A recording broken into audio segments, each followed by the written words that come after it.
دوستو، کیا آپ جانتے ہیں جس شخص کا نام سن کر دنیا کی بڑی بڑی طاقتیں کانپنے لگتی تھیں، وہ آخری وقت میں ایک چھوٹے سے کمرے میں قید زندگی گزار رہا تھا؟ کیا اسامہ بن لادن کی موت واقعی ایبٹ آباد آپریشن میں ہوئی، یا پھر وہ ایک اسٹیج کیا گیا تماشا تھا؟ کیا اسامہ کو صرف ایک مہرہ بنایا گیا، یا واقعی ایک عالمی دہشت گرد تھا؟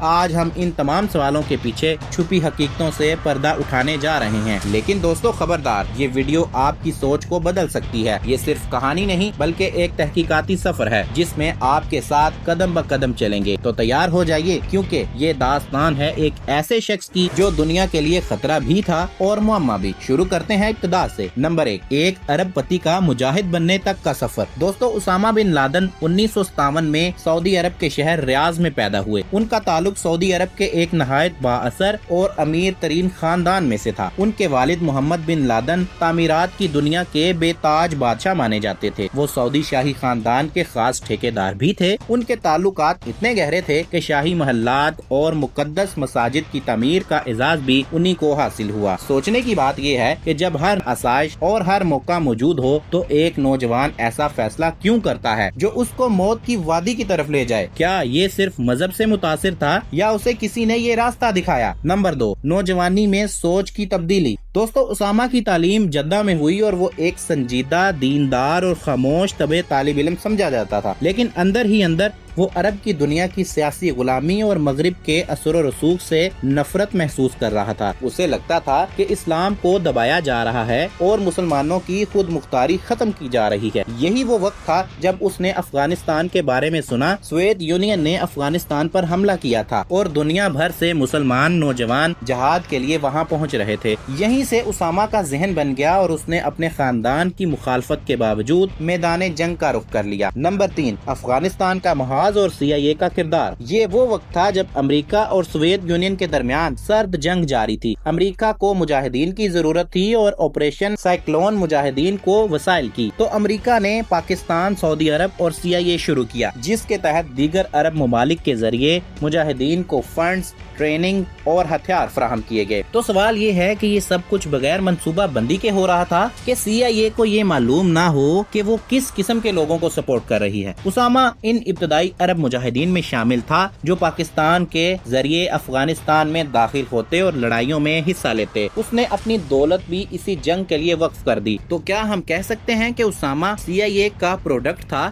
یا ایک وقتی اتحاد تھا جس کا انجام بعد میں سب کے سامنے آیا؟ نمبر 4، القاعدہ کی بنیاد۔ جب 1988 میں سوویت افواج پسپا ہونے لگیں تو ایک نیا مرحلہ شروع ہوا۔ اسامہ نے القاعدہ کی بنیاد رکھی، جس کا مقصد بظاہر دنیا بھر کے مجاہدین کو ایک مرکز میں اکٹھا کرنا تھا، لیکن کچھ ماہرین کا کہنا ہے القاعدہ دراصل ان عرب مجاہدین کی فہرست کا نام تھا جنہیں CIA نے خود رجسٹرڈ کیا تھا۔ تو سوال پیدا ہوتا ہے کہ کیا اسامہ نے شعوری طور پر ایک ایسی تنظیم کی بنیاد رکھی جو بعد میں دنیا کی سب سے خطرناک دہشت گرد تنظیم بنی، یا وہ کسی اور کے کھیل کا حصہ تھا؟ القاعدہ کی سرگرمیاں اب صرف افغانستان تک محدود نہ رہیں۔ انہوں نے امریکہ، یورپ، افریقہ اور مشرق وسطی میں اپنے اثرات دکھانے شروع کیے۔ نمبر 5، امریکہ سے دشمنی کی شروعات۔ اسامہ بن لادن امریکہ کا اتحادی تھا، لیکن جلد ہی وہ دشمن بن گیا۔ لیکن کیوں؟ 1990 میں جب عراق نے کویت پر حملہ کیا تو سعودی عرب نے امریکی افواج کو اپنی سرزمین پر دعوت دی۔ یہ اسامہ کے لیے ناقابل برداشت تھی۔ اس نے کہا، ہمیں کافروں کی ضرورت نہیں، ہم خود اپنے ملک کا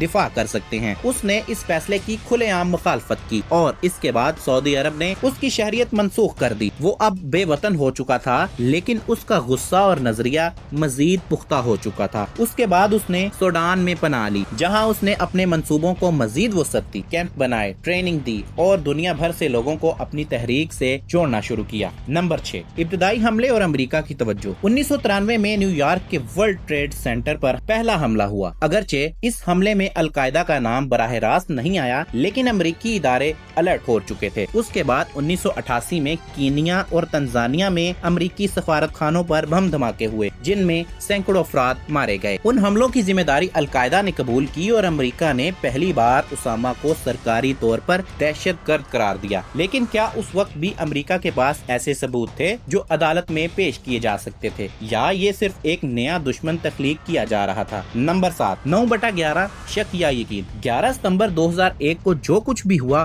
وہ تاریخ کا ایک سیاہ باب ہے، امریکہ کی تاریخ کا سب سے بڑا حملہ۔ لیکن سوال یہ ہے کہ کیا اسامہ اور القاعدہ واقعی اس حملے کے پیچھے تھے؟ کئی رپورٹس، تحقیقاتی رپورٹس اور ماہرین نے اس واقعے پر سوالات اٹھائے ہیں۔ کیا اتنے پیچیدہ حملے بغیر ریاستی مدد کے ممکن تھے؟ عمارتوں کے گرنے کا اندازہ کیا واقعی صرف جہازوں کے ٹکرانے سے تھا؟ 4 طیارے دفاعی نظام اتنا غیر فعال تھا کہ نوراد ہائی جیک ہو گئے؟ امریکہ نے افغانستان پر حملہ کر دیا اور کہا کہ ہم اسامہ کو زندہ یا مردہ پکڑیں گے، لیکن سوال پھر بھی وہی، کیا سب کچھ اتنی جلدی طے ہوا یا یہ پہلے سے پلان تھا؟ نمبر 8، رپوشی کے سال، ایک پر اسرار خاموشی۔ 2001 سے 2011 تک اسامہ بن لادن کہیں نظر نہیں آیا۔ اس دوران کئی آڈیوز، ویڈیوز جاری ہوئیں، لیکن ان کی تصدیق ہمیشہ مشکوک رہی۔ دنیا کی سب سے جدید ایجنسیاں، سیٹلائٹ، ڈرونز، سب ناکام ہو گئے۔ کیا واقعی یہ اسامہ کہیں محفوظ پناہ میں رکھا جا رہا تھا؟ کیا وہ قید میں تھا یا کسی معاہدے کے تحت چھپا کر رکھا گیا تھا؟ یہی وہ سوال ہیں جو آج بھی جواب مانگتے ہیں۔ نمبر 9، ایبٹ آباد آپریشن، ایک نامکمل داستان۔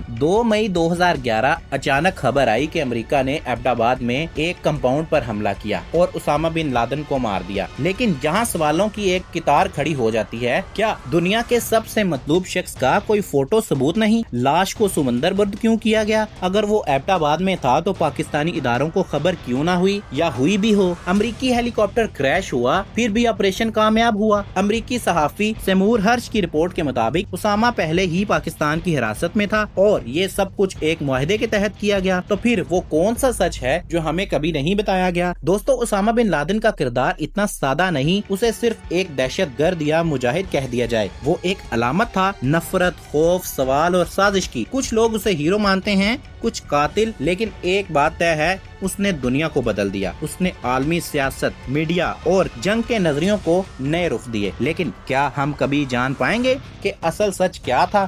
شاید نہیں، یا شاید ہم جانتے بھی ہوں مگر ماننے کو تیار نہ ہوں۔ اگر آپ کو یہ ویڈیو پسند آئی ہو تو چینل کو سبسکرائب کریں، ویڈیو کو لائک کریں اور اپنی رائے کمنٹس میں ضرور لکھیں، کیونکہ سچائی صرف وہی نہیں جو دکھائی جائے، سچائی وہ ہے جو تلاش کی جائے۔ ملتے ہیں اگلی ویڈیو میں ایک اور ممنوعہ حقیقت کے ساتھ۔ اللہ حافظ۔